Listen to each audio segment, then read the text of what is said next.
The scream that should have come never came. In the birthing hall of Valemore Keep, every eye stared at the newborn girl in the healer's arms, waiting for the sound that marked every shifter child since the kingdom's first age. A howl. A single cry that proved the wolf inside a baby had woken up along with its lungs. Every child born to the great packs made that sound within seconds of drawing breath. It was law. It was nature. It was the one thing nobody had ever seen fail.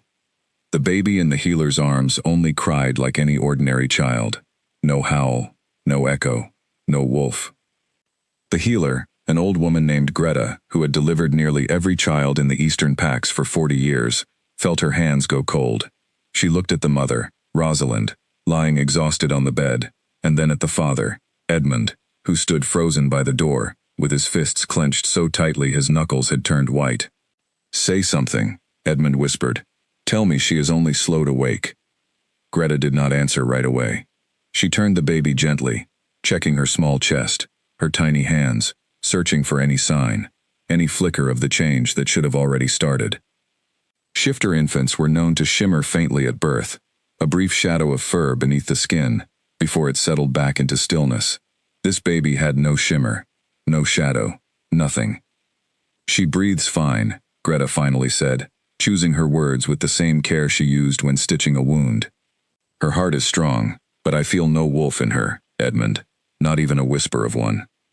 The room went silent, except for the crackling of the fireplace and the baby's soft cries, which slowly quieted as Rosalind pulled her close and hushed her with trembling hands. "That cannot be," Edmund said. "It has never happened. Not once. Not in 100 years of record." "It has happened now," Greta said quietly. "What you do with that truth is your choice, but I would think carefully before you let anyone outside this room hear it." Edmund walked to the window and looked out over the sloping hills of the Eastern Territory, where cook fires glowed in the distance, and the sound of the pack settling for the night drifted up faintly on the wind. He was not a powerful man in Valemore's court. He held a modest rank among the pack elders, respected but far from influential, the kind of man whose name rulers forgot the moment he left a room. If word spread that his daughter had been born without a wolf, it would not just shame him. It could mark her for exile, or worse. Wolfless children were considered broken by old superstition, thought to bring misfortune to any pack that sheltered them. Some believed they were cursed. Others believed they should never have been allowed to draw breath at all. Rosalind looked down at her daughter, whose wide brown eyes had already opened and fixed on her mother's face, with a stillness that seemed far too calm for a newborn. "She is not broken," Rosalind said. "Look at her. She is looking right at me." "I know," Greta said. "That is the strange part. Wolfless or not, there is something here. I cannot explain it, but I do not believe this child is empty. I believe she is simply different."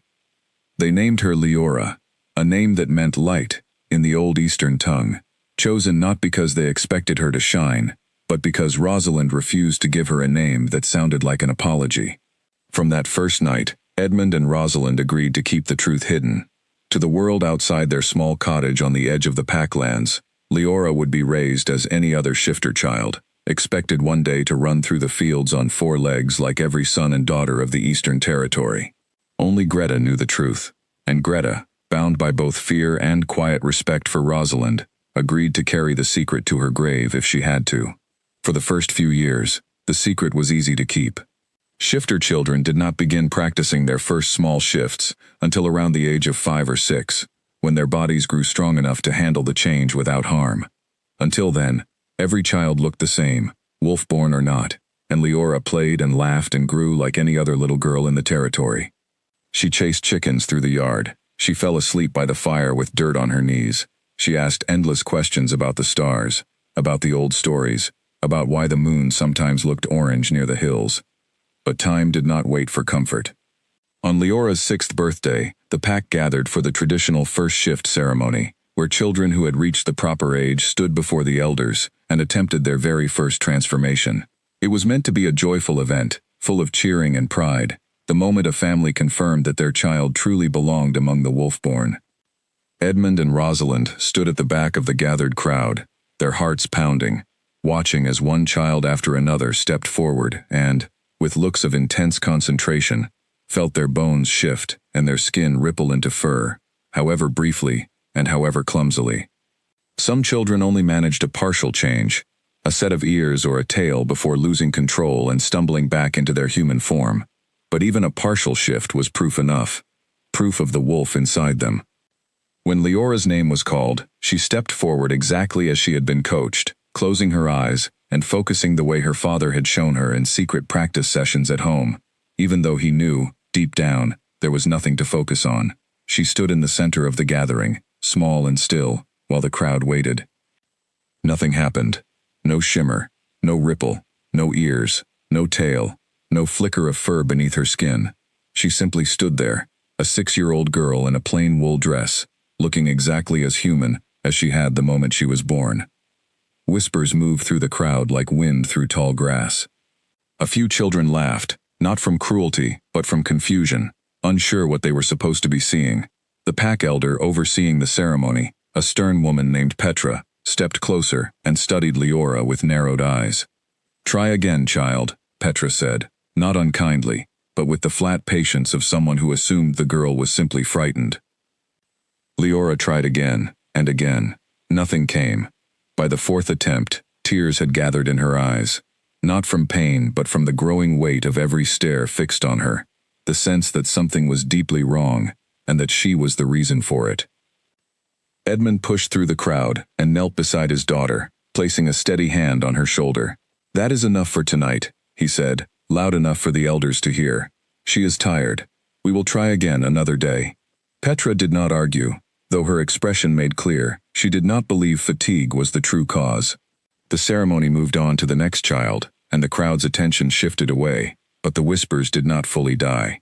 That night, walking home under a sky thick with stars, Leora asked her father the question that would follow her for years to come. "Why couldn't I do it, Papa? Why does everyone else have a wolf and I don't?" Edmund knelt down in the dirt path and looked his daughter directly in the eyes. He could have lied. He could have told her it would come later, that some children were simply slow.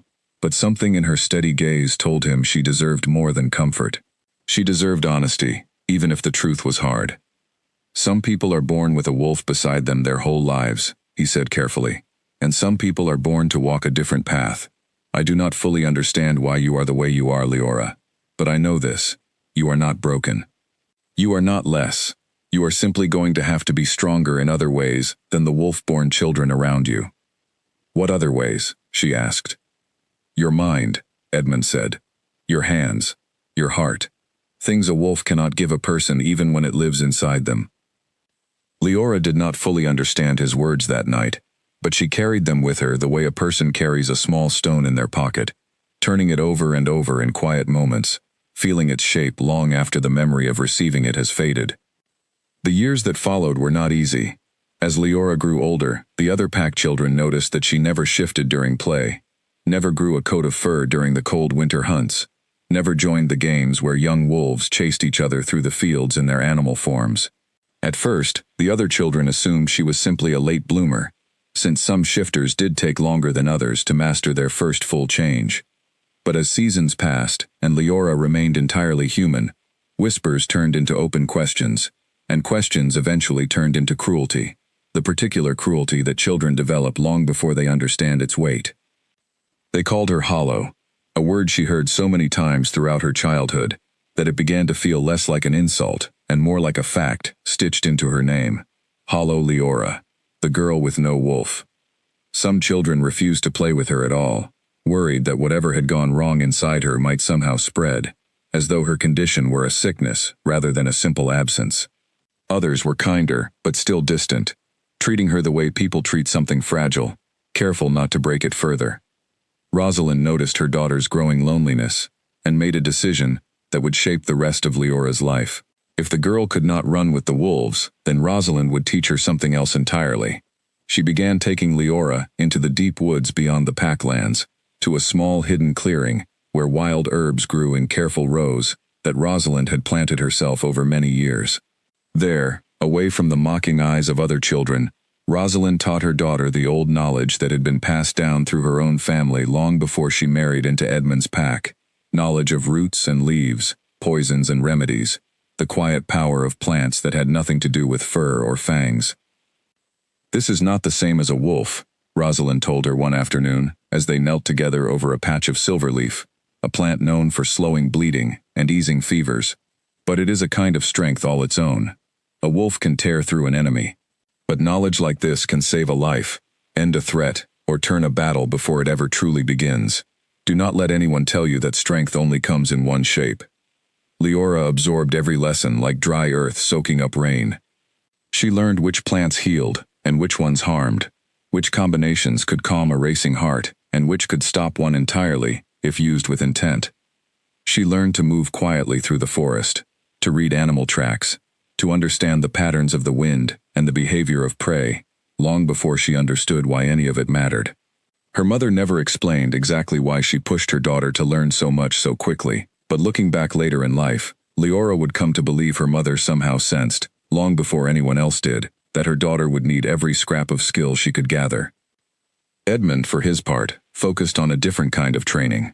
Since Leora could not rely on claws or speed or the raw strength of a wolf's body, he began teaching her swordplay in secret, using a pair of light practice blades he had once used himself as a young man, before settling into the quieter life of a pack elder. At first, Leora struggled, her small arms too weak to properly hold the blade, her footwork clumsy and uncertain. But she refused to give up, returning to the small clearing behind their cottage, evening after evening, practicing the same simple strikes until her muscles ached and her hands blistered. "You do not need to be the strongest person in a fight," Edmund told her during one particularly difficult lesson, after she had stumbled and fallen for the 5th time in a row. "You need to be the smartest. A wolf fights with instinct. You will learn to fight with thought. That is a different kind of dangerous, and it is one most opponents will never see coming." By the time Leora turned 12, she could outmaneuver boys 3 years older than her in their sparring matches, using speed and cleverness to compensate for what she lacked in raw strength.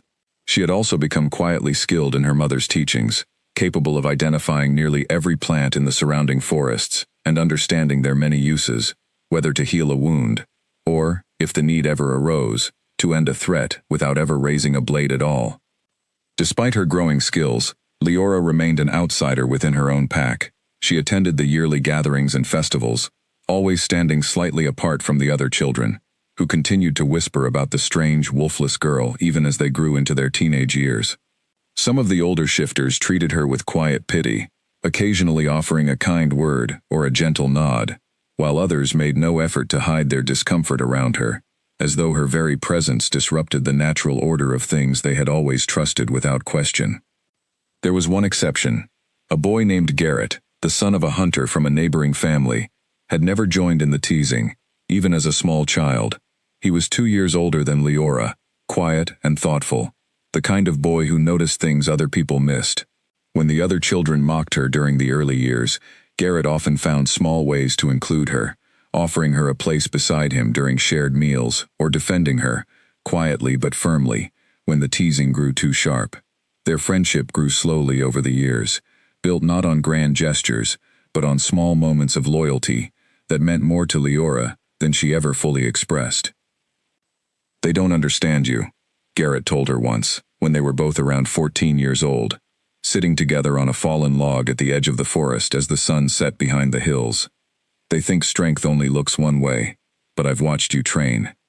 I've seen how fast you move, how you think 3 steps ahead of everyone else.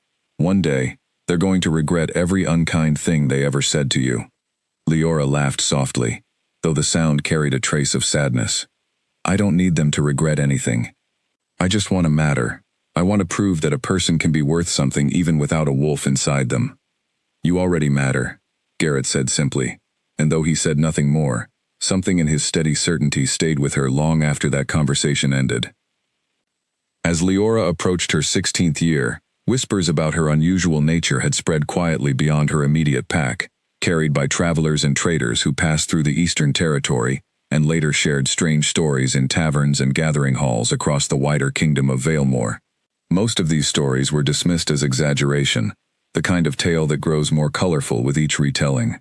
Few people beyond her own packlands took the rumors seriously. Fewer still imagined that this quiet, wolfless girl from a minor pack would one day become a name spoken with genuine fear in the grand halls of the ruling alphas. But fate, as it often does, was already setting events into motion that no one, not even Leora herself, could have predicted. Far to the north, in the territory ruled by one of the kingdom's most powerful and ruthless alphas, a conflict was brewing that would soon draw Leora directly into its path, and the choices she made in the moments that followed would begin the transformation of a mocked, wolfless girl into a name that would echo through every pack in Valemore for generations to come. On the night of her 16th birthday, as Leora sat alone by the edge of the forest clearing where her mother had taught her so much, watching the stars scatter across the dark sky, she had no way of knowing that within a single season, her quiet, overlooked life would change forever, and that the very trait that had made her an outcast for so many years was about to become the reason every alpha in the kingdom would learn to fear her name. The northern border of the Eastern Territory was a place most people avoided after dark, a stretch of rocky hills and thin forest that marked the uneasy line between Edmund's modest packlands and the far larger, far more dangerous territory ruled by Alpha Cassian Draven. Cassian was known throughout the kingdom as a proud and unforgiving ruler, a man who had clawed his way to power through sheer dominance and had little patience for weakness of any kind, whether in his own pack or in the smaller ones that bordered his land. His name alone was enough to quiet a room.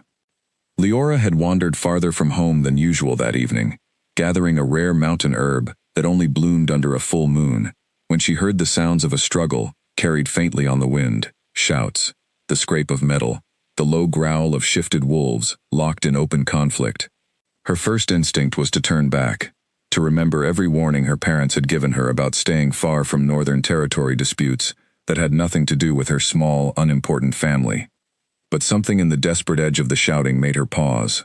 She crept closer, staying low along the tree line, until she reached a ridge overlooking a narrow valley.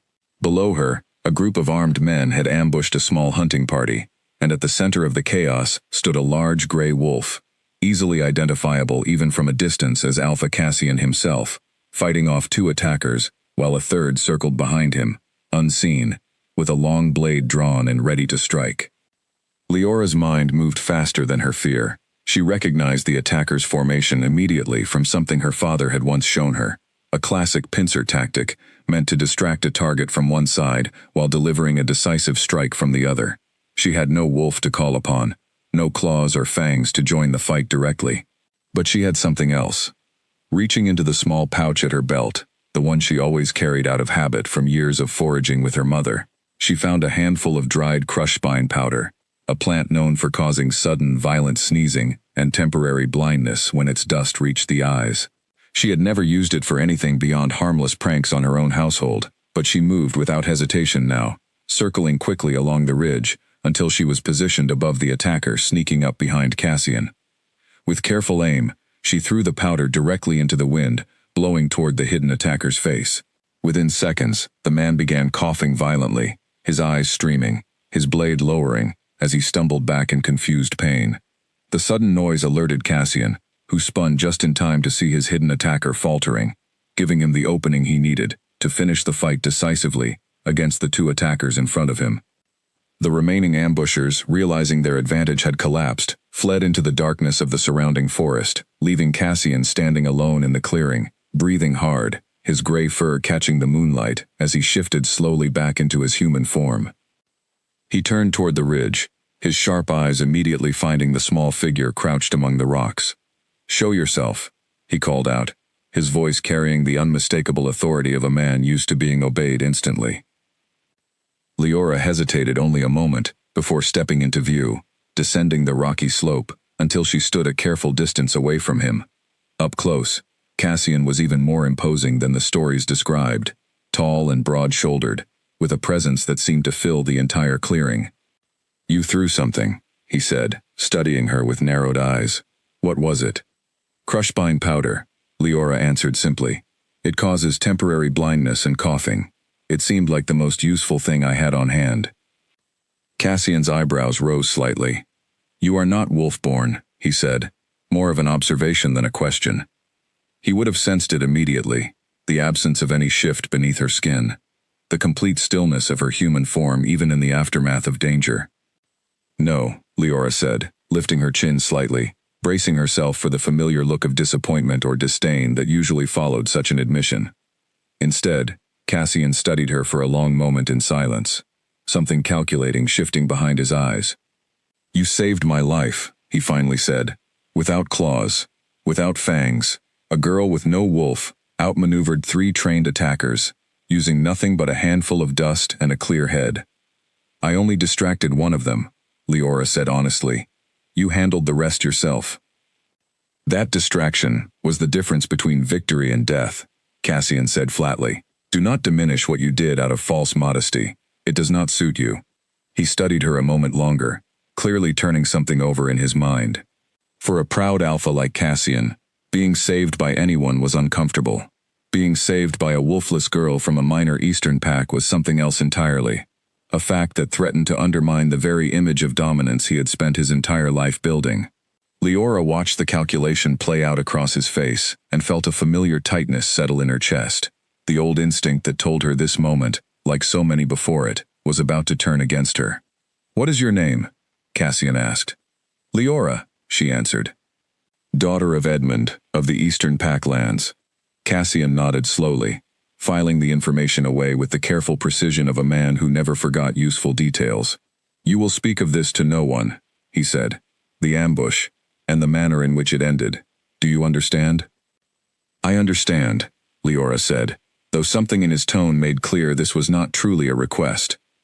Cassian turned to leave, then paused, glancing back at her one final time. "For what it is worth," he said, "I have fought beside wolf-born warriors my entire life, who could not have done what you did tonight. Whatever you are, girl, you are not nothing." With that, he disappeared into the darkness of the forest, leaving Leora alone in the clearing, with her racing heart and the strange, unfamiliar warmth of being seen, truly seen, for the first time, by someone whose opinion carried real weight in the wider kingdom. She did not expect to hear from Cassian again, and for several weeks, life returned to its familiar rhythm. She continued her training with her father in the evenings, continued gathering herbs with her mother during the day, and continued enduring the quiet distance of her fellow pack members, who remained entirely unaware of the encounter that had taken place on the northern ridge. Garrett noticed a subtle change in her, a new quiet confidence that had not been there before, though she kept the details of that night carefully to herself, honoring the promise she had made to Cassian, even though she suspected he had already begun to regret allowing her to witness his moment of vulnerability. She was right to suspect it. Word of the northern ambush had spread quickly through Cassian's own territory, carried by the fleeing attackers themselves, who had been captured days later by Cassian's furious pack, and forced to explain exactly how their plan had failed. Under pressure, they revealed the truth, that a wolfless girl from the eastern packlands had turned the tide of the fight before Cassian ever finished it himself. Cassian, humiliated by the idea that his own pack might learn he had been saved by a girl with no wolf at all, made a critical decision that would ultimately backfire in ways he never anticipated. Rather than allowing the full truth to circulate, he spread a modified version of events among his own people, one in which he credited a mysterious Eastern warrior, deliberately vague about details, who had assisted him during a difficult ambush before disappearing into the night. He hoped the vagueness would prevent anyone from connecting the story to Leora specifically, allowing his own reputation to remain untouched while still acknowledging, in some small way, the debt he privately felt he owed her. But rumors, once released into the world, rarely stay contained the way their originators intend. Within his own pack, hunters and warriors began speculating wildly about the identity of this mysterious Eastern warrior, who had bested 3 trained attackers, using nothing but wit and a handful of forest herbs. Some assumed it was a powerful hidden shifter from a rival territory. Others whispered of ancient magic returning to the kingdom after generations of dormancy. The story spread from Cassian's territory to neighboring lands, growing more exaggerated with every retelling, until it eventually reached the ears of travelers passing through the eastern packlands themselves. It did not take long for pieces to connect. A trader who had once passed briefly through Leora's home village recalled hearing whispers, years earlier, about a strange, wolfless child, born to a minor pack elder named Edmund. Combined with rumors that the mysterious Eastern warrior had been seen near the northern border around the same time as the ambush, suspicion began to quietly circle back toward Leora herself, though no one dared speak the possibility openly at first, since the idea remained almost too strange to believe. Leora remained blissfully unaware of the growing rumors for several more weeks, focused entirely on her daily training and the quiet rhythms of her life. It was Garrett who first brought word of the whispers to her attention, finding her one afternoon in the forest clearing, where she often practiced alone. "People are talking," he said, sitting down beside her as she cleaned her practice blade. "There's a story going around about some warrior who saved Alpha Cassian's life during an ambush near the northern border. No one knows exactly who it was. But some of the traders passing through mentioned the timing, and a few people have started wondering." Leora's hands stilled on the blade. Wondering what, exactly? Garrett studied her carefully, clearly noticing her reaction. "Wondering if it might have been you," he said. "Leora, is there something you haven't told me?" She considered lying, considered brushing off the question with practiced ease, but something in Garrett's steady, trusting expression made her hesitate. Slowly, carefully, she told him the full story of that night on the northern ridge, the ambush, the crushbine powder, Cassian's strange mixture of gratitude and discomfort as he left her standing alone in the clearing. Garrett listened without interruption, his expression shifting from surprise to something that looked almost like quiet pride. "This is exactly what I always told you," he said when she finished. "You don't need a wolf to matter. You just proved it to one of the most powerful alphas in the entire kingdom." "He told me to stay silent about it," Leora said, worry creeping into her voice. "If people start connecting the rumors to me, he might see it as a threat to his reputation. Alphas do not appreciate having their moments of weakness exposed, even by accident. Then we make sure no one connects them," Garrett said firmly. "You've kept your word. If rumors are spreading, it isn't because of anything you've done." Leora nodded, though a quiet unease settled in her chest that would not fully fade in the days that followed. She could feel, somehow, that the quiet, overlooked life she had known for 16 years was beginning to shift beneath her feet, the same way the earth trembles faintly before a much larger event arrives. She had no way of knowing, sitting there in the familiar quiet of her forest clearing, that the whispers now circulating through the northern territories were only the very first ripple of a much larger wave that was about to reshape not only her own life, but the future of the entire kingdom of Valemore. By the time autumn settled over the eastern packlands, the whispers Garrett had warned Leora about had grown into something far harder to ignore. Traders spoke openly in the village square about the mysterious warrior who had saved Alpha Cassian's life, and though no one had yet spoken Leora's name aloud in connection to the story, the pattern of glances she received from her fellow pack members had shifted in a way she could not fail to notice. Where once people had looked at her with pity or quiet dismissal, now some looked at her with open curiosity, studying her a little too closely, as though searching her face for evidence of a secret she had not yet confirmed. It was during this uneasy season that the announcement arrived from the capital, carried by royal messengers who rode swiftly through every territory in the kingdom, delivering the same proclamation to pack elders from the northern mountains to the southern coast. King Alaric of Valemore, ruler of the entire kingdom and father to the young Crown Prince Corwin, had declared that the trials would be held once again after nearly a decade of silence. The trials were an ancient tradition, held only when the king deemed it necessary to identify new blood worthy of joining the ruling council of Alphas, the small group of powerful shifters who advised the crown and governed the largest territories beneath it. Competitors, always young shifters between the ages of 16 and 20, would face one another in a series of brutal tests, designed to prove not only their physical strength, but their cunning, endurance, and leadership. The winner would earn a permanent seat among the ruling alphas, an honor that had not been granted to anyone outside the established noble packs in living memory. The announcement caused an immediate stir throughout every territory in the kingdom. Ambitious young shifters from powerful families began preparing immediately, training harder than ever, certain that the trials represented their best chance at securing lasting power and influence. Pack elders debated for weeks over which of their most promising young warriors should be sent to represent their territory in the capital. Leora heard the announcement read aloud in the village square, standing at the edge of the gathered crowd as she often did, expecting the news to have nothing to do with her own quiet, uncertain future. Wolfless shifters had never been permitted to compete in the trials, a fact so deeply assumed that the ancient rules governing the competition had never even bothered to state it explicitly. Everyone simply understood that the trials existed to test the strength of the wolf, and a person without one had no place among the competitors. That evening, walking home through the darkening forest paths, Leora found herself unable to stop thinking about the announcement, turning the idea over in her mind, despite every instinct telling her it was impossible. She thought of Cassian's words on the northern ridge, the strange, grudging respect in his voice, as he admitted that wolf-born warriors twice her size could not have accomplished what she had that night. She thought of her father's lessons in swordplay, her mother's careful teachings about the quiet power of herbs and poisons, skills that had nothing to do with claws or fangs, and everything to do with patience, precision, and a mind willing to see solutions others overlooked entirely. She found Garrett at his family's modest cottage near the edge of the village, helping his father repair a section of fencing damaged by recent storms. He looked up as she approached, immediately noticing the unusual intensity in her expression. "You heard about the trials," he said, setting down his tools.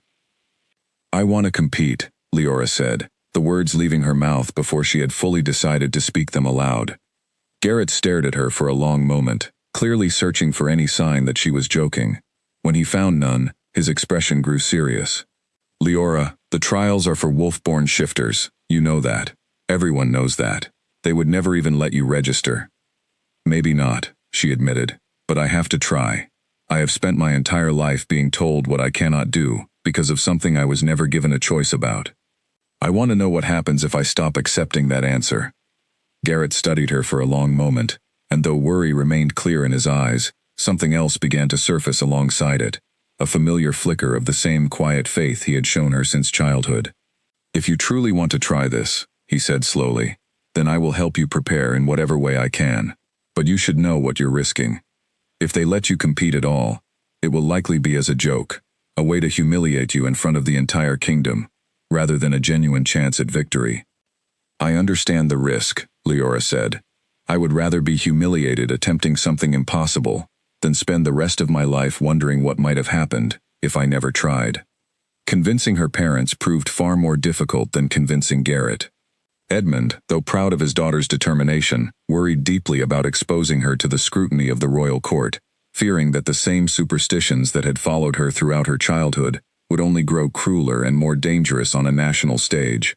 Rosalind, however, surprised them both by offering her full support almost immediately.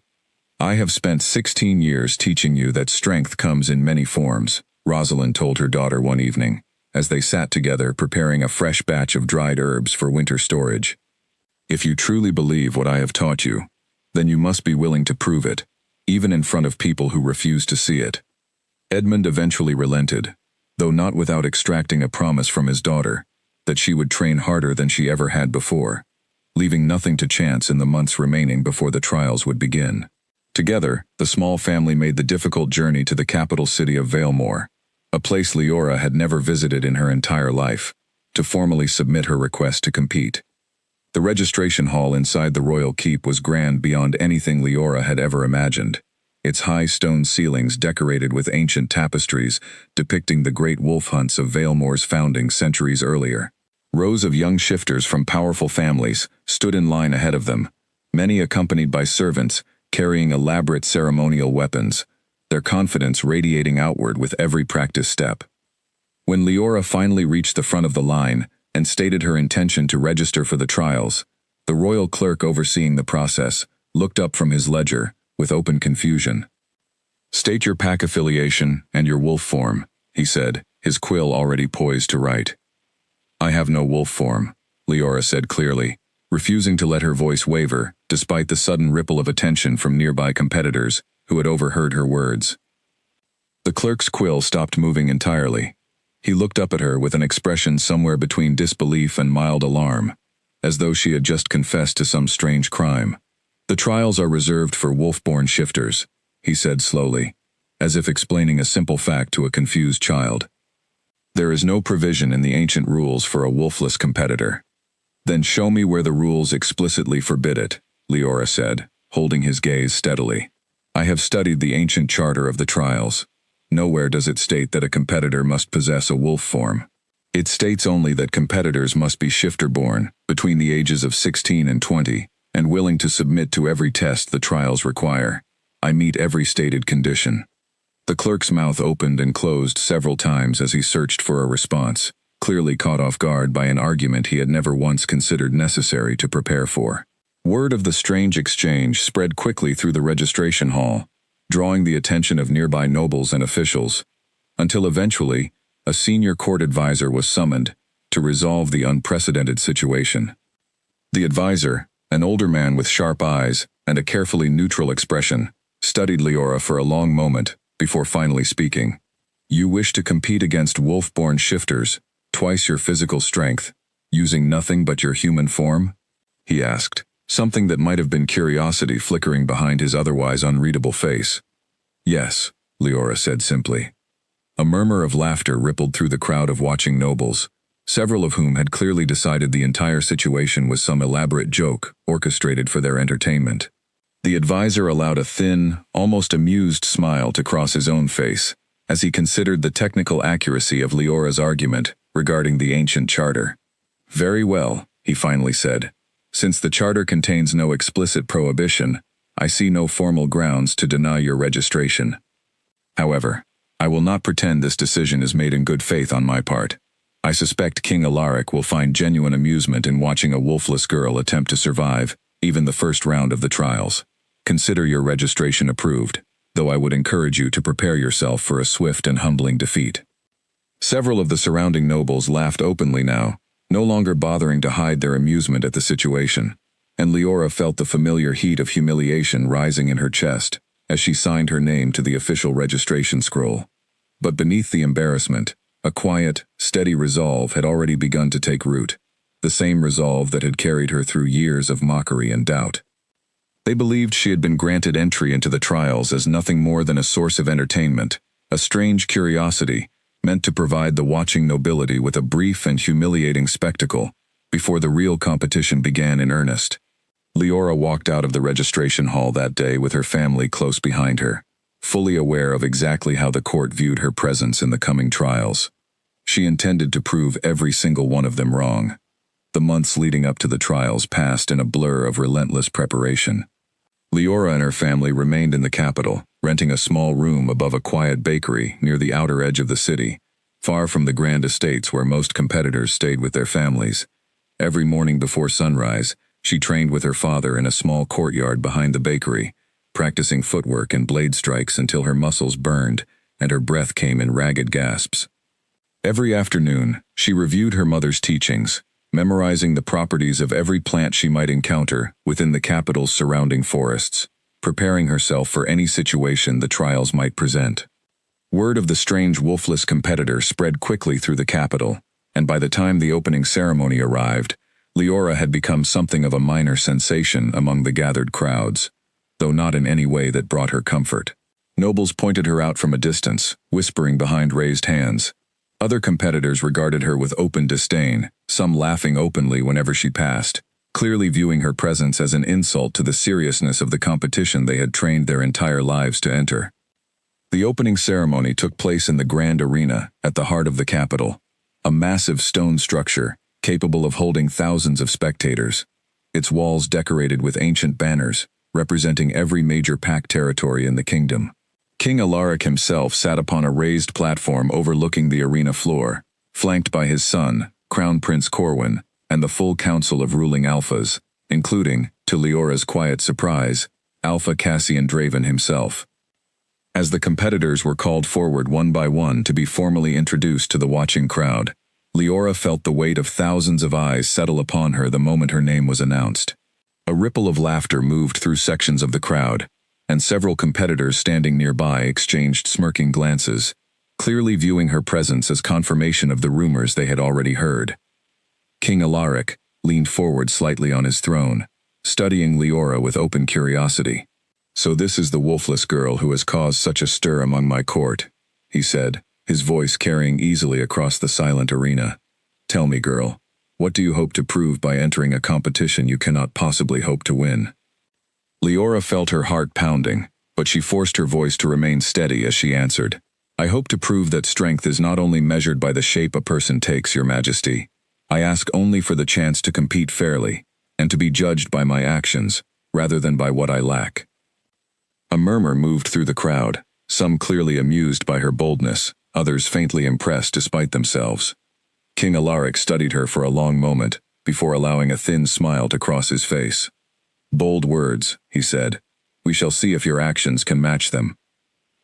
The first round of the trials tested endurance rather than direct combat, requiring competitors to complete a grueling obstacle course through the dense forest surrounding the capital, navigating natural hazards while carrying a weighted pack meant to simulate battlefield conditions.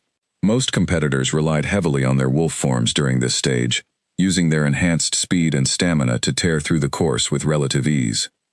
Leora, unable to rely on any such advantage, instead relied on the same skills her parents had spent years teaching her. She had studied maps of the surrounding forest weeks in advance, memorizing efficient paths that other competitors, relying entirely on raw speed, had never bothered to consider. She used her knowledge of the terrain to avoid unnecessary obstacles entirely, cutting through sections of the course that appeared impassable at first glance, but which she recognized, from careful study, as manageable with the right approach. While several favored competitors stumbled into hidden pitfalls or wasted precious time forcing their way through dense thickets, Leora moved with careful, deliberate efficiency, conserving her energy exactly where her father had taught her to conserve it, and pushing hard, exactly where speed mattered most. She finished the course in a time that placed her solidly in the middle of the competitor rankings, a result that shocked nearly everyone watching, given the widespread assumption that she would finish dead last, or fail to complete the course entirely. The second round tested combat skill directly, pitting competitors against one another in one-on-one sparring matches, using padded practice weapons, designed to demonstrate technique without causing serious harm. Leora's opponent in the first match was a broad-shouldered young man named Dorian, the son of a powerful Northern Pack alpha, who approached the match with open contempt, clearly viewing the fight as an unnecessary formality before his inevitable, easy victory. The match began, and Dorian immediately shifted into his wolf form, a massive gray beast nearly twice Leora's size, moving with the raw speed and power that came naturally to wolf-born shifters. He charged toward her without hesitation, fully expecting the fight to end within seconds. Leora had spent years training specifically to counter exactly this kind of aggressive, overconfident attack. Rather than attempting to match his speed directly, an impossible task for any human form, she waited until the last possible moment before sidestepping his charge, using his own momentum against him as he stumbled past her, unable to correct his course in time. She followed immediately, with a controlled strike to his exposed flank, a move her father had drilled into her through countless repetitions, until it had become pure instinct rather than conscious thought. Dorian recovered quickly, clearly embarrassed by his initial failure, and adjusted his approach, circling Leora more carefully this time, testing her defenses with quick, probing attacks rather than reckless charges. But Leora remained patient, reading his movements carefully, anticipating his attacks a fraction of a second before they arrived, and countering each one with precise, economical movements that conserved her limited stamina while gradually wearing down his confidence. The match continued for several minutes, far longer than anyone had anticipated, given the enormous physical disadvantage Leora faced. The watching crowd, which had begun the match with dismissive laughter, gradually fell into an uneasy, attentive silence as it became increasingly clear that the wolfless girl was not simply surviving against her much larger opponent, but genuinely competing with him. The deciding moment came when Dorian, growing increasingly frustrated by his inability to land a decisive blow, made a desperate lunge that left his flank fully exposed for a fraction of a second longer than intended. Leora recognized the opening immediately and moved without hesitation, delivering a precise strike that sent Dorian's practice weapon flying from his grip and left him stumbling backward, unable to recover his balance in time to avoid the final decisive touch that ended the match in Leora's favor. The arena fell into stunned silence for a long moment before erupting into a mixture of shocked murmurs and scattered, hesitant applause. Dorian, humiliated by his unexpected defeat, shifted back into his human form and stormed off the arena floor without a word, refusing to look at Leora as he passed. Up in the royal viewing platform, King Alaric leaned forward with genuine interest for the first time since the trials had begun, exchanging a quiet glance with the council of alphas seated beside him. Alpha Cassian, watching the scene unfold with careful, unreadable eyes, allowed himself the faintest trace of a knowing smile, remembering all too well the northern ridge where he had first learned exactly how dangerous this particular wolfless girl could be. Leora walked off the arena floor that day with her heart still pounding, her body aching from the intensity of the match, but carrying with her something she had never before experienced in front of so many watching eyes. Respect, however grudging and uncertain, had begun to replace the open mockery that had followed her since the opening ceremony. She knew, walking back toward the modest room above the quiet bakery where her family waited anxiously for news, that this single victory would not be enough to secure her place among the ruling alphas. But it was enough, for the first time in her entire life, to prove to an entire kingdom that a person could be more than the shape of the body they were born into.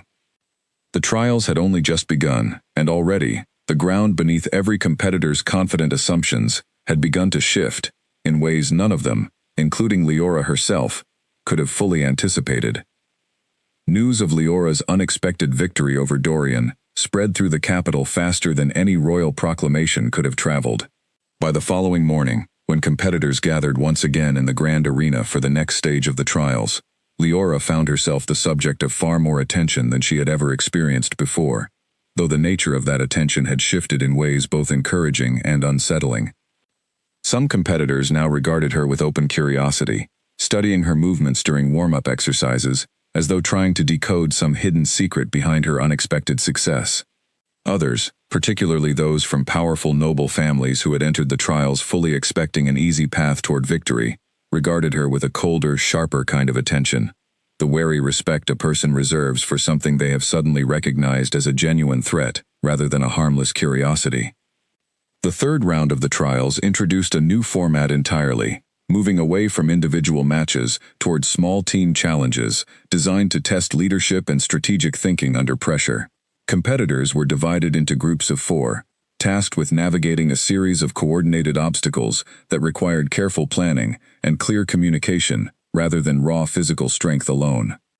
Leora found herself placed in a group alongside 3 other competitors who had each struggled during the earlier rounds, young shifters from smaller, less influential packs who lacked the natural advantages enjoyed by competitors from powerful noble bloodlines. It quickly became clear, as the group struggled through their initial planning discussion, that none of her teammates had any real experience leading others through complex challenges, having spent their entire lives following the guidance of stronger, more dominant pack members, rather than developing their own strategic instincts. Recognizing an opportunity, Leora stepped forward and began organizing the group with the same careful, methodical approach her father had instilled in her, through years of tactical training. She listened carefully to each teammate's individual strengths, quickly identifying that one competitor possessed unusually sharp night vision even in human form, while another had grown up near a river and possessed excellent swimming ability that would prove useful during the water-based obstacles included in that day's challenge. "We do not need to be the strongest team here," Leora told her group as they prepared to begin the challenge. "We need to be the smartest. Let us use what each of us does best, rather than trying to force ourselves through obstacles the same way every other team will attempt them." Her teammates, initially hesitant to follow the leadership of a wolfless competitor, still considered something of a novelty by much of the watching crowd, quickly found themselves impressed by the clarity and confidence of her planning. Under her guidance, the team moved through the obstacle course with a level of coordination that surprised even the officials overseeing the challenge, completing several sections well ahead of teams composed of far more physically capable competitors who had failed to develop any meaningful strategy beyond individual strength. The team ultimately finished in second place overall, a remarkable result given the relative weakness of its individual members compared to other groups. More importantly, the challenge revealed something about Leora that even her staunchest supporters had not fully anticipated. She was not merely a skilled fighter capable of surprising individual opponents. She possessed genuine leadership ability, the kind of clear thinking under pressure that the trials were specifically designed to identify among future members of the ruling council. Watching from the royal viewing platform, King Alaric found himself increasingly intrigued by the wolfless competitor, whose presence in the trials he had originally dismissed, as little more than an amusing formality. He turned to Crown Prince Corwin, seated beside him throughout the challenge, and asked quietly, "What do you make of her, my son?" Corwin, who had watched Leora's performance with careful, thoughtful attention throughout the entire challenge, considered his answer carefully before responding. "She thinks differently than the other competitors, father. Where they rely on instinct and strength, she relies on observation and patience. I confess I did not expect to find her presence in these trials so genuinely interesting." Alpha Cassian, seated nearby, allowed himself another small, knowing smile, though he said nothing aloud, content to watch the situation unfold exactly as he had privately suspected it might since that fateful night on the northern ridge. As the days passed and the trials progressed through increasingly difficult rounds, Leora continued to defy expectations, defeating 2 more individual opponents in direct combat matches through the same combination of patience, precise technique, and careful reading of her opponent's weaknesses that had secured her first surprising victory. Each win drew larger crowds and louder, more genuine applause, as spectators throughout the capital increasingly found themselves drawn to the unlikely story unfolding before them. Not everyone shared in the growing enthusiasm surrounding Leora's success. Among the competitors themselves, resentment simmered beneath the surface, particularly among those from powerful families who found the idea of losing to a wolfless girl deeply humiliating, regardless of how skillfully she fought. Whispered conversations grew increasingly bitter in the private quarters reserved for competitors, as several defeated rivals began quietly discussing ways to ensure that Leora's unexpected success would not continue much further. Leora remained largely unaware of these growing tensions, focused entirely on her continued training and preparation for each new stage of the trials. Garrett, who had traveled to the capital alongside her family to offer his continued support, noticed the increasingly cold and calculating looks directed toward Leora by certain competitors during shared meals and training sessions, though he chose not to burden her with his growing concerns, not wanting to distract her from the intense focus each new round demanded. It was during the 5th round of the trials, a particularly grueling test involving 3 consecutive combat matches held over a single day, that Leora achieved her most significant victory yet, one that would fundamentally alter how the entire kingdom viewed the strange, wolfless girl from the eastern Packlands. Her opponent that day was Fenwick, the heir apparent to one of the kingdom's most powerful southern territories, a young alpha in training, who had entered the trials with the full confidence of a competitor who had never once lost a fight in his entire life. Fenwick approached the match with the same dismissive confidence Dorian had shown weeks earlier, clearly viewing Leora as an inconvenient obstacle, rather than a genuine threat to his inevitable advancement through the trials. He shifted into an enormous black wolf, larger and more powerful than any opponent Leora had faced thus far, and began the match with a series of relentless, aggressive attacks, designed to overwhelm her before she had any real chance to establish her defensive rhythm. For several tense minutes, Leora found herself pushed to the very limits of her ability, forced into a purely defensive posture as she struggled to find any opening in Fenwick's relentless assault.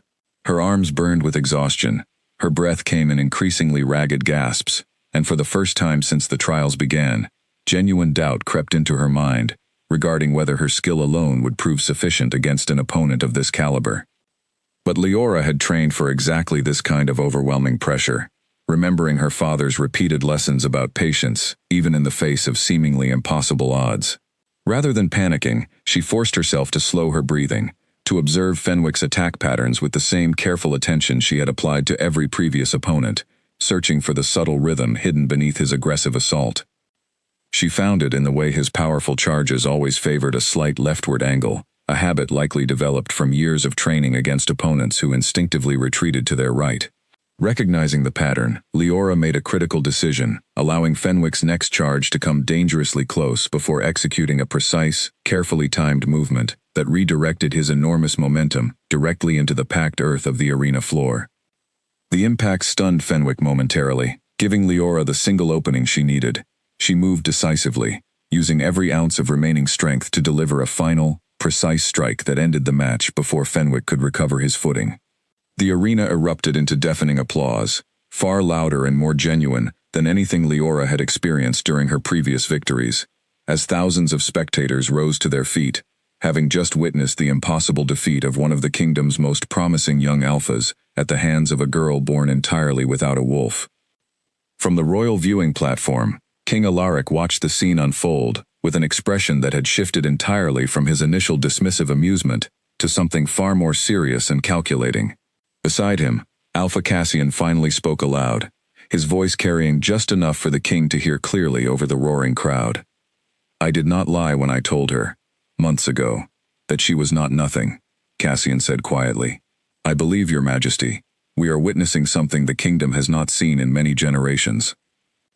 King Alaric said nothing in response, though his thoughtful silence carried its own weight, as he watched Leora walk off the arena floor, exhausted but unbroken, her name now echoing through the massive crowd, not as a whispered curiosity, but as a genuine force the entire kingdom had begun to reckon with. In the days following her decisive victory over Fenwick, Leora's name spread across the kingdom of Valemore with a speed that startled even the royal officials responsible for managing the trials. Messengers carried word of her unlikely triumphs to every territory, and travelers passing through the capital returned home, with increasingly elaborate tales of the wolfless girl who had defeated some of the kingdom's most promising young alphas, using nothing but patience, precision, and a mind sharper than any blade. The nickname arrived quietly at first, whispered among competitors and spectators alike, before eventually settling into common use throughout the capital.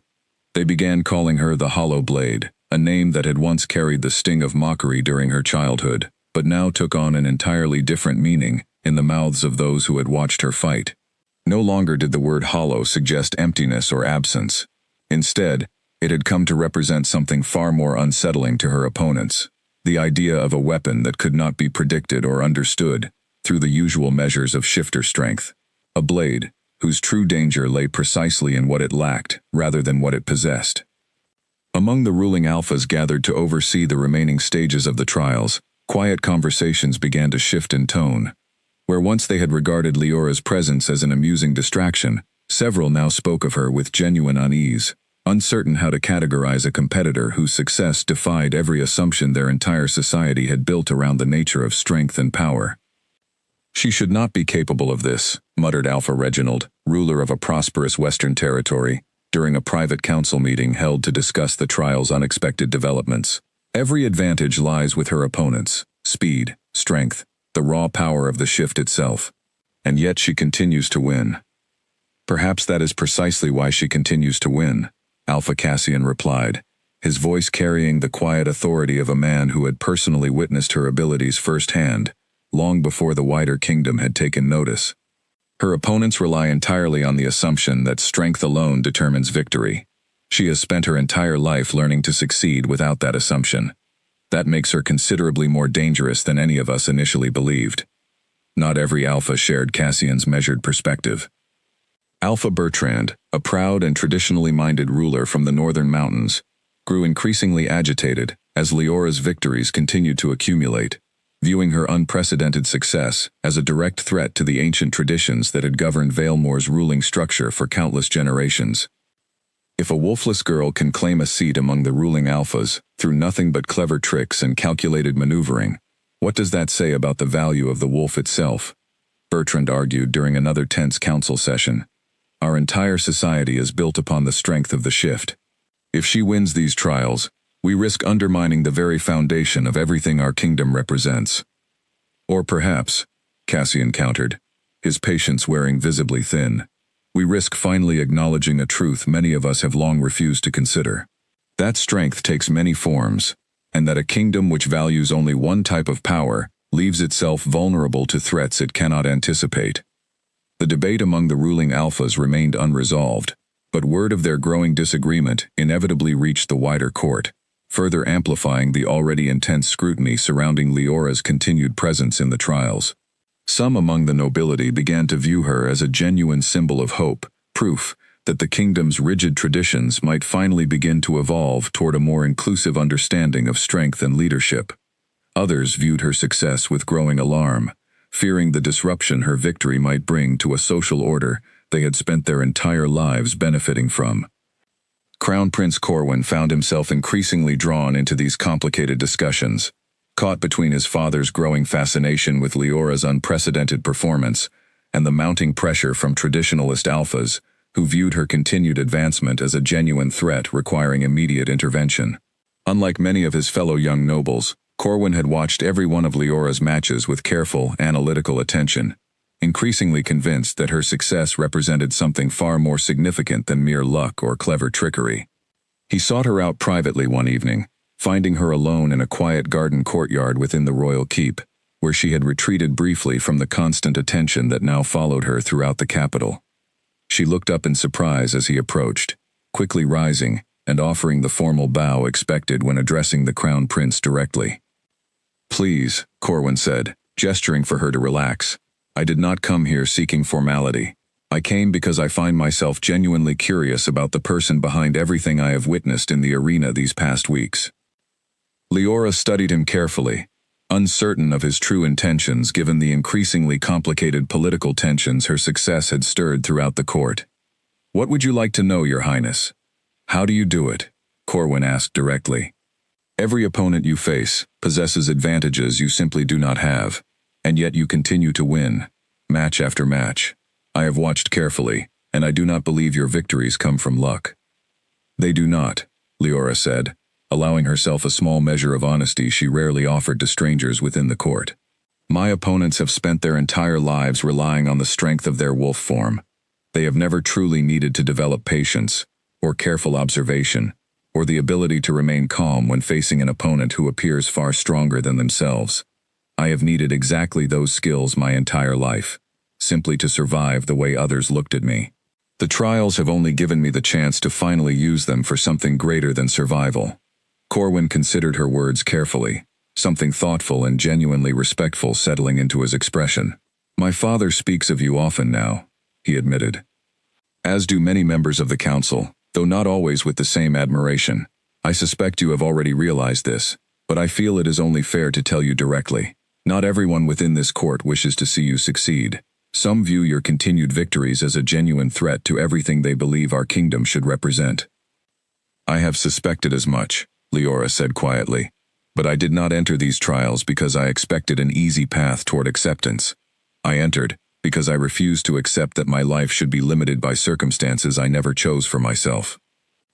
"Then I hope you continue exactly as you have," Corwin said, a small, genuine smile crossing his face for the first time since their conversation began. "Regardless of how the remaining trials unfold, I believe you have already changed something important within this kingdom, whether certain members of our court wish to admit it or not." Their conversation was interrupted by the approach of a royal attendant, summoning Corwin back to urgent matters within the keep, but the brief exchange left a lasting impression on Leora, offering her a small measure of genuine reassurance amid the growing complexity of her situation.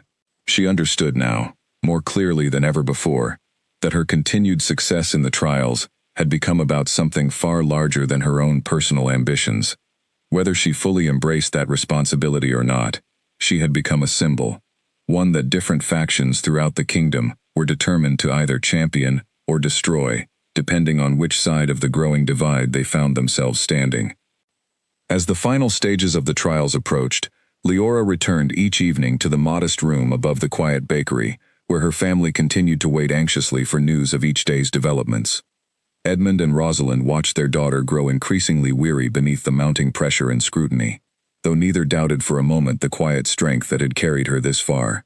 Garrett remained a steady, comforting presence throughout each difficult evening, offering quiet encouragement and practical support as Leora prepared herself for whatever challenges the remaining rounds might bring. None of them, however, fully anticipated the depth of resentment that had begun quietly gathering among certain competitors and their powerful families. Resentment that would soon manifest in a far more dangerous and deliberate form than mere whispered gossip or political maneuvering within the royal court. The night before the 6th round of the trials, a night meant to offer competitors much-needed rest before the increasingly demanding challenges ahead, Leora found herself unable to sleep, her mind still turning over the weight of Prince Corwin's warning from days earlier. She sat by the small window of her family's rented room, watching the distant lights of the capital flicker against the darkness, when a quiet knock sounded at the door. It was Mira, one of her teammates from the earlier group challenge, a young shifter from a small coastal pack, who had grown genuinely close to Leora during the weeks of shared training that followed their successful obstacle course performance. Mira's expression carried an urgency that immediately put Leora on alert. "I need to speak with you privately," Mira whispered, glancing nervously down the hallway before slipping into the room. "I overheard something tonight. Something I think you need to know before tomorrow's round." Leora felt a cold weight settle in her stomach. "What did you hear?" Two competitors, from powerful northern families, speaking quietly near the training grounds after most others had already retired for the evening, Mira said, her voice low and careful. "They spoke of ensuring you would not survive to compete in the final rounds. I could not hear every detail, but I heard enough to understand they intend for something to happen to you before tomorrow's match. Something involving poison." Leora's training with her mother immediately surfaced in her mind. Years of careful lessons regarding the subtle signs of various toxic substances, the methods through which such poisons might be delivered, and the precious little time available to counter their effects once ingested. "Did you hear anything about how they intend to deliver it?" Mira shook her head.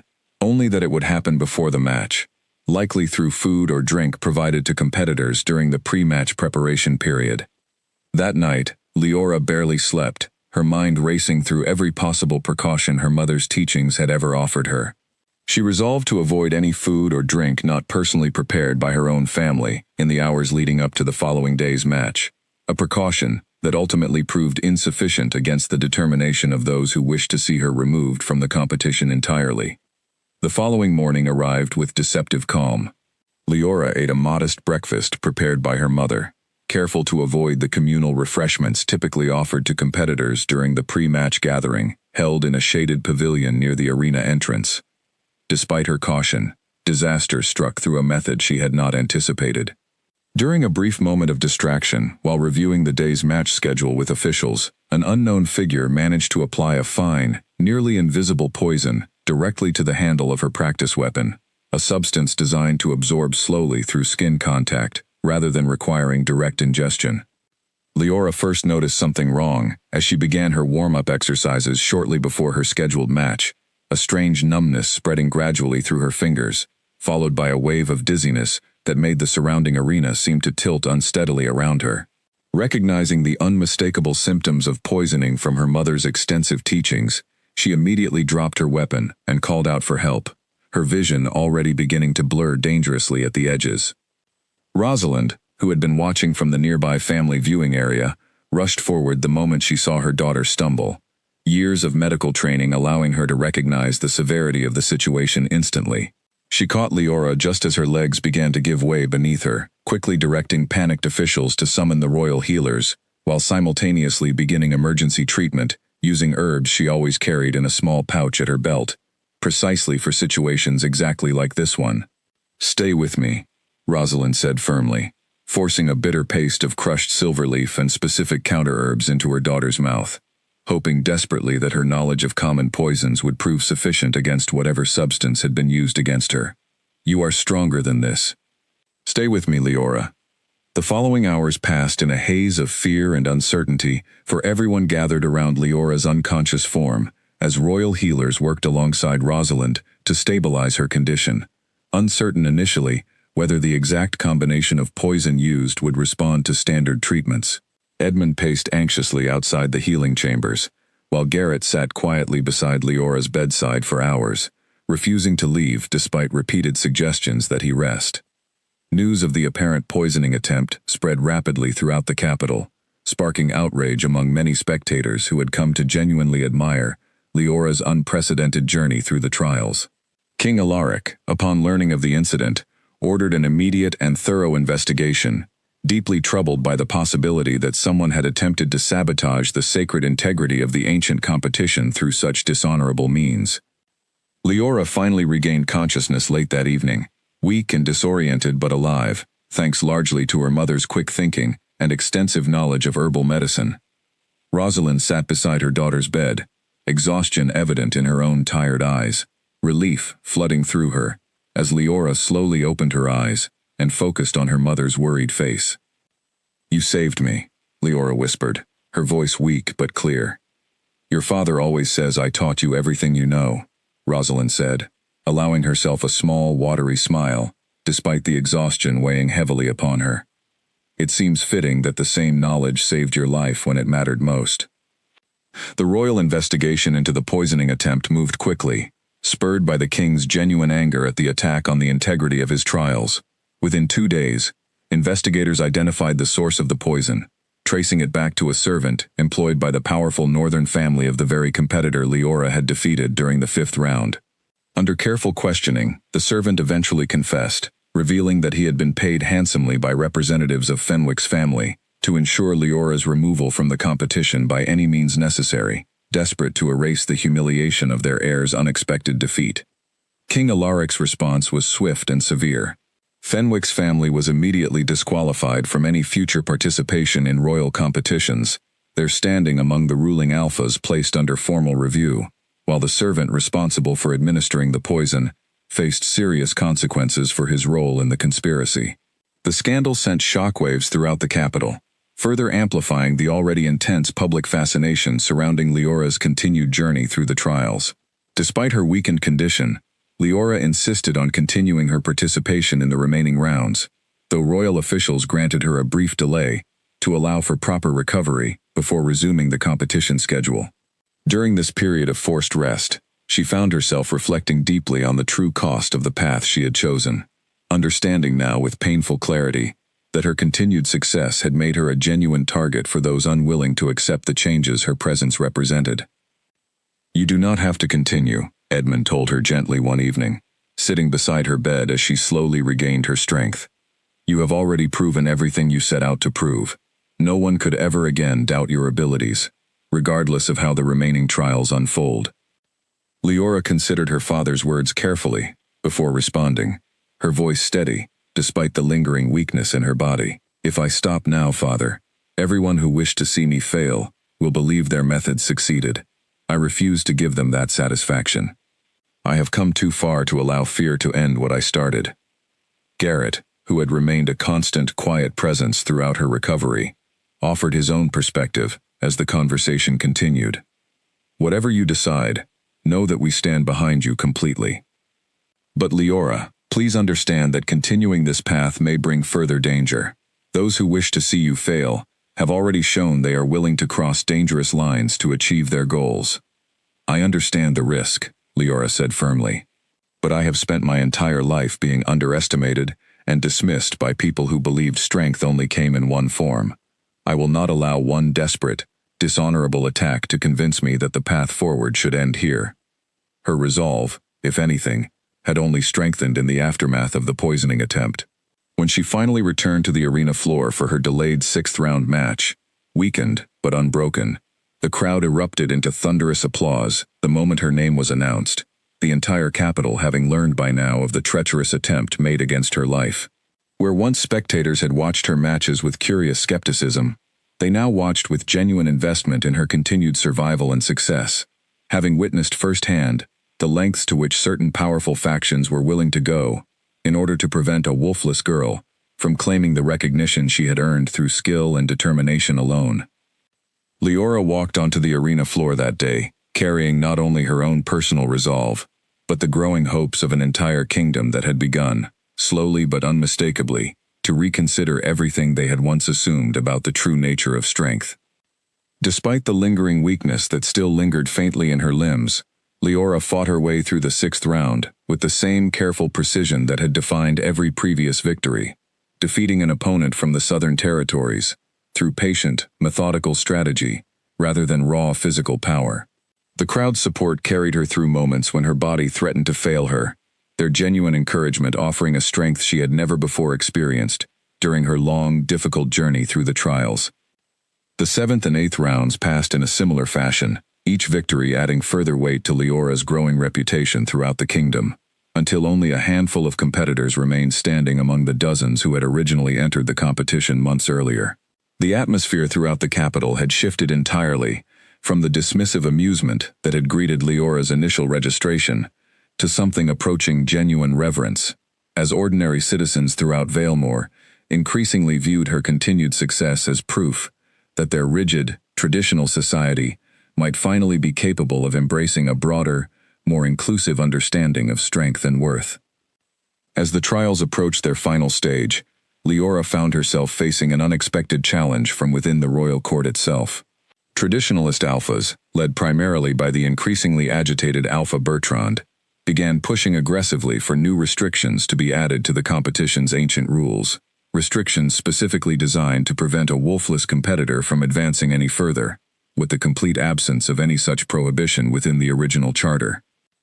The final round has always been reserved for a direct test of dominance between wolf forms, Bertrand argued forcefully, during an emergency council session, called specifically to address the unprecedented situation. It is simply impossible for a competitor without a wolf form to participate in such a test. We must either disqualify her now, before the situation grows further embarrassing for this council, or establish clear boundaries preventing her from proceeding into the final match. King Alaric, who had grown increasingly protective of the remarkable young competitor whose journey he had followed so closely throughout the trials, pushed back firmly against Bertrand's proposal. The charter contains no such restriction, and I will not alter ancient law simply to accommodate the wounded pride of those who underestimated her from the very beginning, the king declared, his tone leaving little room for further argument. If the final round requires adjustment to accommodate a competitor without a wolf form, then we shall adjust the format itself, not disqualify a competitor who has earned her place through fair and undeniable skill. After considerable debate, the council ultimately agreed to a compromise proposed by Prince Corwin, who suggested that the final round be restructured to test broader combat capability, rather than requiring a direct wolf form confrontation, an adjustment that maintained the spirit of the ancient trials, while finally acknowledging that strength could manifest in forms beyond the traditional shift. This decision, while celebrated by many throughout the capital, further inflamed tensions among traditionalist factions who viewed the change as a dangerous departure from everything their kingdom had always represented. Leora's opponent in the final round emerged as Alpha Bertrand's own son, Corin, widely regarded throughout the kingdom as the single most formidable young competitor in the entire trials. Corin possessed not only exceptional physical strength inherited from his father's powerful northern bloodline, but also years of rigorous formal training, specifically designed to prepare him for exactly this moment, his family having long anticipated his eventual rise to a permanent seat among the ruling alphas. The night before the final match, Leora found herself once again unable to sleep, the weight of everything riding on the following day's outcome pressing heavily upon her thoughts. She left the small rented room quietly, careful not to wake her exhausted family, and made her way to a quiet courtyard within the royal keep, where she had first spoken privately with Prince Corwin many weeks earlier. She found Cassian there instead, standing alone beneath the moonlight, as though he had somehow anticipated her arrival. He turned as she approached, studying her with the same calculating expression she remembered clearly from their first encounter on the northern ridge so many months ago. "You seem troubled," Cassian observed. "Tomorrow decides everything," Leora said honestly. "I have come further than anyone believed possible, further than I truly believed possible myself. But Corin possesses every advantage I still lack. I do not know if skill and patience will prove sufficient against an opponent of his caliber." Cassian considered her words carefully before responding. "Do you remember what I told you that night on the ridge, when you saved my life without ever raising a claw or fang against my attackers? You said I was not nothing," Leora recalled quietly. "I meant it then, and I mean it even more firmly now," Cassian said. "You have spent your entire life being underestimated by people who could not see past the absence of something they believed essential. Tomorrow, your opponent will make the same mistake every previous opponent has made. He will underestimate exactly what you are capable of, precisely because he cannot imagine strength existing outside the form he has always relied upon. That mistake, more than any physical advantage he possesses, remains your greatest opportunity. And if his advantage proves too great regardless?" Leora asked, unable to fully silence the doubt still lingering in her mind. "Then you will have still proven, beyond any doubt, that strength takes many forms," Cassian said firmly. "Win or lose tomorrow, girl, you have already changed something fundamental within this kingdom that cannot be undone. Do not allow fear of failure to diminish the magnitude of everything you have already accomplished." His words offered Leora a measure of quiet reassurance as she returned to her family's rented room that night, finally allowing herself several hours of much-needed rest before the demanding final challenge that awaited her the following morning. She woke before dawn, her mind clear and focused, despite the enormous pressure weighing upon the coming day, and began her final preparations with the same careful, methodical discipline that had carried her through every previous stage of the grueling competition. As she dressed for the final match, Rosalind approached quietly, pressing a small pouch into her daughter's hand, the same type of pouch Leora had carried with her since childhood, during countless hours spent learning the quiet, careful knowledge of the forest. "Whatever happens today," Rosalind said, her voice steady despite the emotion clearly visible in her eyes, "know that you have already become everything I hoped you might be when you were born. All those years ago, silent and different from every child before you. You were never hollow, Leora. You were simply waiting for the world to catch up to what you always were." Edmund embraced his daughter warmly before she departed for the arena, offering no additional words of advice beyond a firm, steady nod that carried the full weight of years spent training her for exactly this moment. Garrett walked alongside her as far as the arena entrance, his presence a quiet, steady comfort as the enormous crowd gathered outside the massive stone structure, eager to witness the culmination of the most remarkable trials the kingdom had witnessed in generations. "Whatever happens in there," Garrett said as they reached the entrance, "you have already proven everything you set out to prove, and more besides. I have never doubted you, not once, not since the very first day I met you." Leora nodded, drawing strength from his steady presence, before turning to walk alone into the massive arena where thousands of spectators, including the king himself and the full council of ruling alphas, waited eagerly to witness whether the wolfless girl who had defied every expectation throughout the trials could finally claim the ultimate victory that had once seemed entirely impossible. The arena had never held a crowd so large.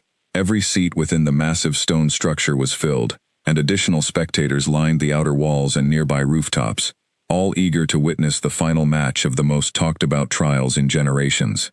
Leora walked onto the arena floor, beneath a sky of brilliant blue, the late morning sun catching the polished stone walls around her, and felt the weight of thousands of eyes settle upon her with an intensity unlike anything she had experienced during any previous round. Across the arena, Corin waited, tall and powerfully built even in his human form, his expression carrying the calm, confident assurance of a competitor who had spent his entire life training specifically for this moment. Unlike Dorian or Fenwick before him, Corin showed no open contempt or dismissive amusement toward his wolfless opponent. Instead, he studied her with careful, focused attention, clearly having learned from the mistakes of every previous competitor who had underestimated her at their own cost. King Alaric rose from his throne on the royal viewing platform, raising a hand to signal for silence throughout the enormous crowd. "Today marks the final round of these trials," he announced, his voice carrying clearly across the hushed arena. "Two remarkable competitors stand before us, each having earned their place through skill, determination, and unwavering resolve. Let this match be fought with honor, and let its outcome be decided fairly, without interference or dishonor of any kind." His final words carried an unmistakable warning, a clear reference to the poisoning attempt that had nearly ended Leora's journey weeks earlier, and a promise that no such treachery would be tolerated during this decisive final confrontation. With that, the king gave the signal for the match to begin. Corin shifted immediately into his wolf form, an enormous black and silver beast whose sheer size dwarfed even Fenwick's formidable wolf form from the earlier rounds. He moved with a controlled, deliberate pace, rather than the reckless aggression Leora had faced from previous opponents, clearly determined not to repeat the same tactical mistakes that had led to their downfall. Leora settled into the calm, focused stance her father had drilled into her through countless hours of practice, watching Corin's careful movements with the same patient attention she had applied to every previous opponent. She recognized immediately that this match would require a different approach entirely. Corin was not going to offer her the same predictable openings that overconfidence had created in her previous matches. She would need to create her own opportunities, rather than simply waiting to exploit her opponent's mistakes.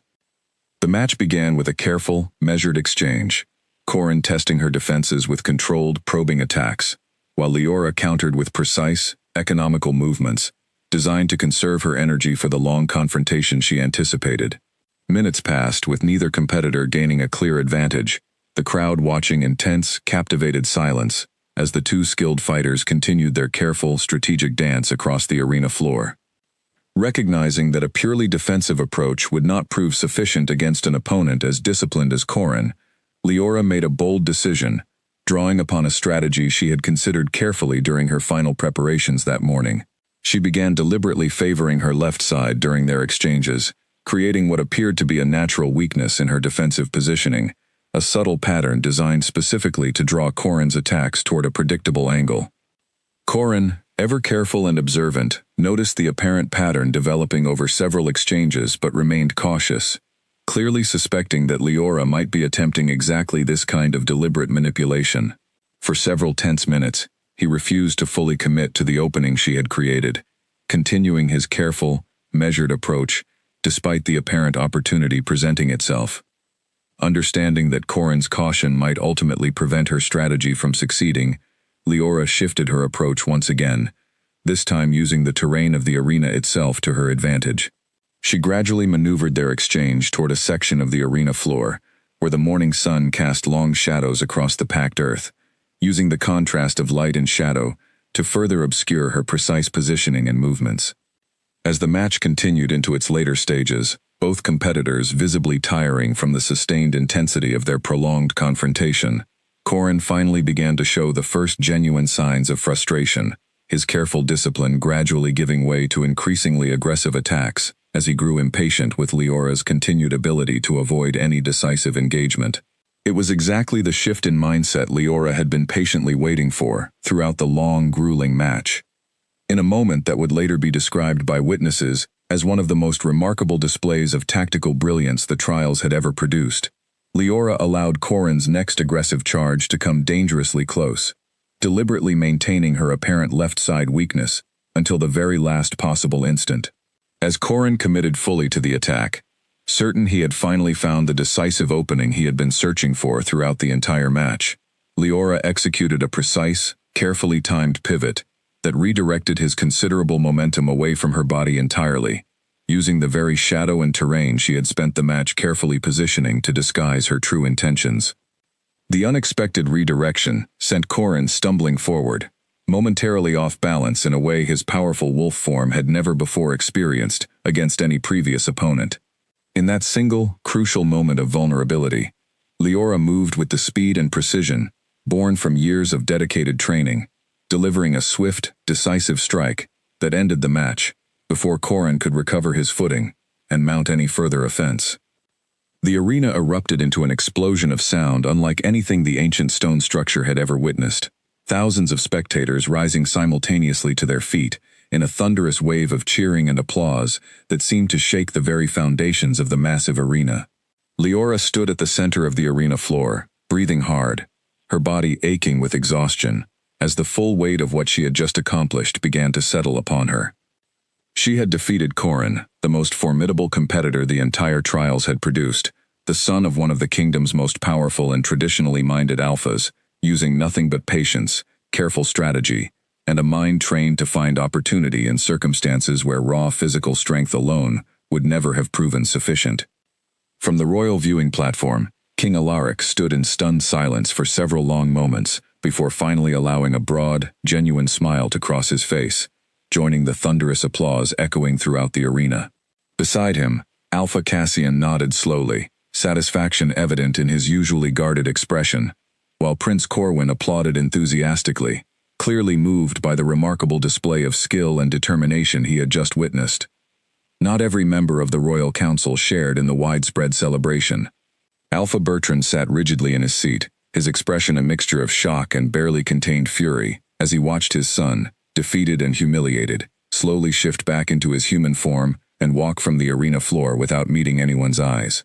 The traditionalist Alpha understood, perhaps more clearly than anyone else present, exactly what this unprecedented outcome meant for the future of the kingdom's rigid, long-held traditions. Leora walked off the arena floor that day as the undisputed victor of the most talked-about trials in generations, the wolfless girl who had defeated every expectation placed upon her, standing now at the threshold of an honor no wolfless competitor had ever before achieved in the entire recorded history of Valemore.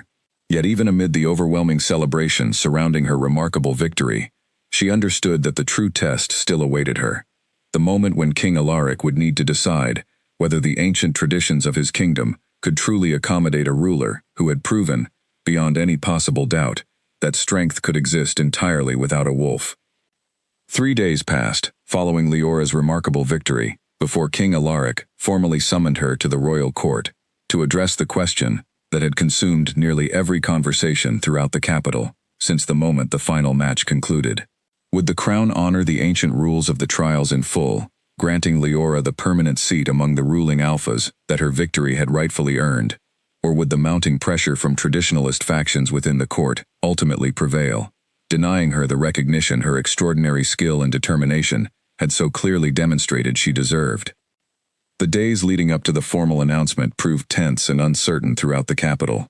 Alpha Bertrand and his remaining allies among the traditionalist council members continued pressing King Alaric privately, arguing forcefully that granting a wolfless competitor a permanent seat among the ruling alphas would fundamentally undermine the ancient foundations upon which their entire society had been built for countless generations. They warned of dangerous precedent, of a future where the sacred bond between wolf and warrior might gradually lose its significance within Valemor's governing structure.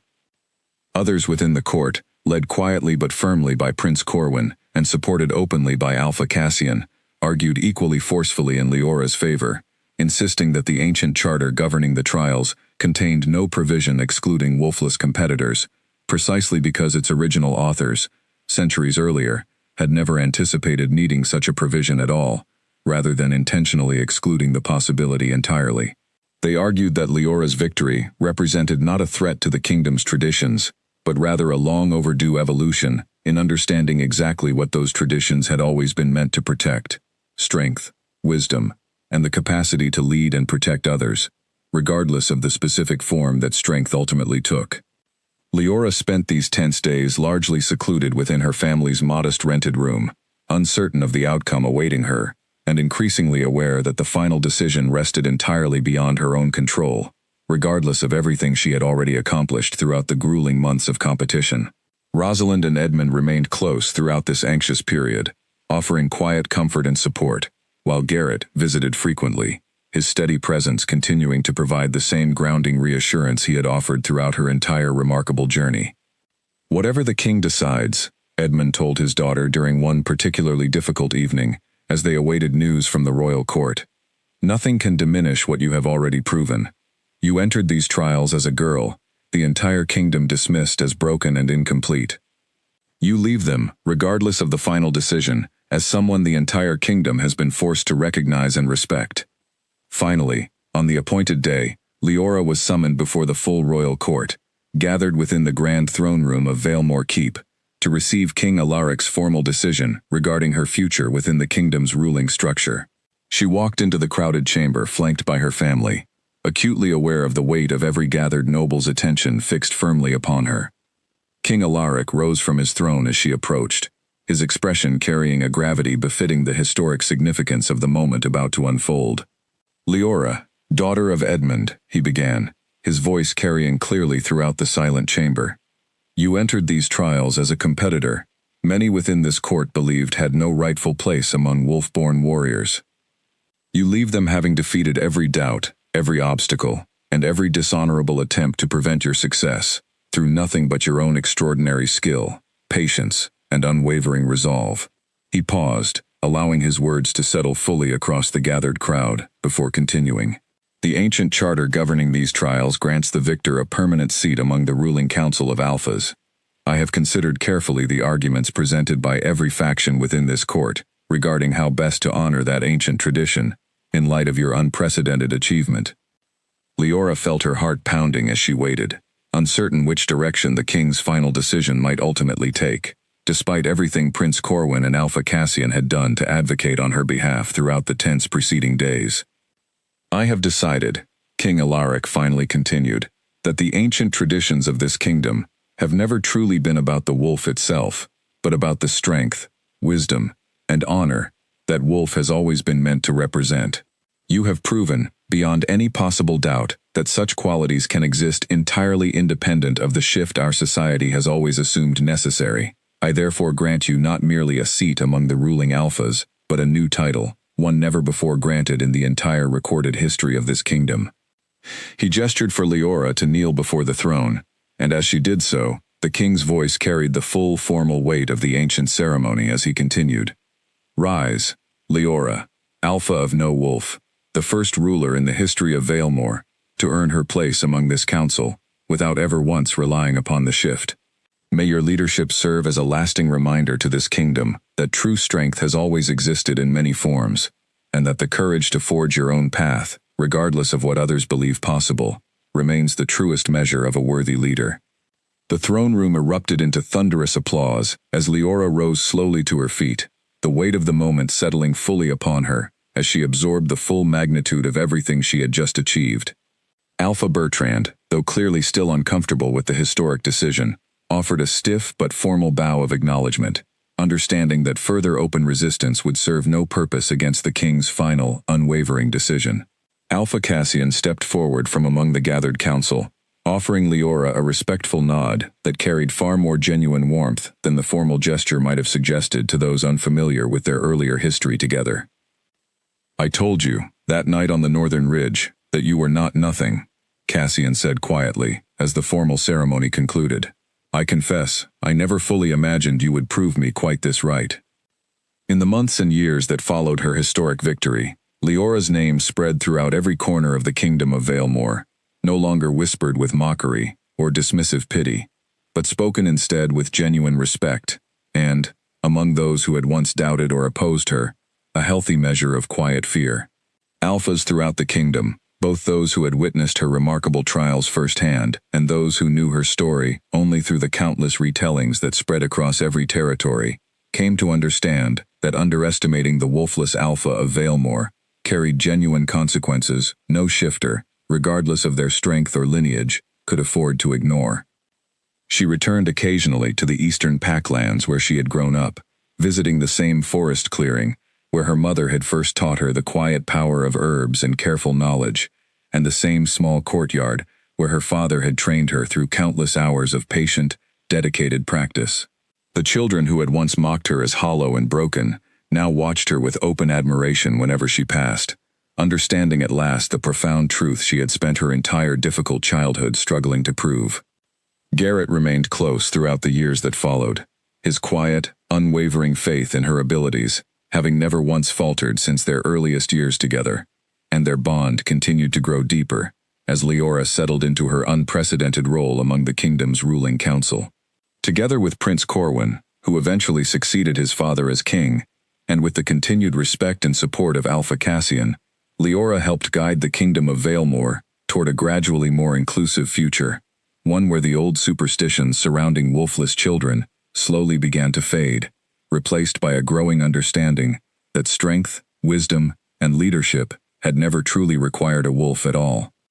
Throughout every territory in the kingdom, a new saying began to spread among parents raising children who showed no sign of the traditional shift during their early years, a saying that traced its origins directly back to the remarkable story of the girl who had once been called Hollow, and who had ultimately become one of the most respected and quietly feared rulers in the entire history of Valemore. They would tell their children, gently but firmly, that a wolf was never the true measure of what a person could become, and that the kingdom itself still remembered, and would never forget, the name of the girl who had proven that truth beyond any doubt, Leora, the Hollow Blade, Alpha of No Wolf, whose name every Alpha in the kingdom had learned, in the end, to genuinely fear and deeply respect in equal measure.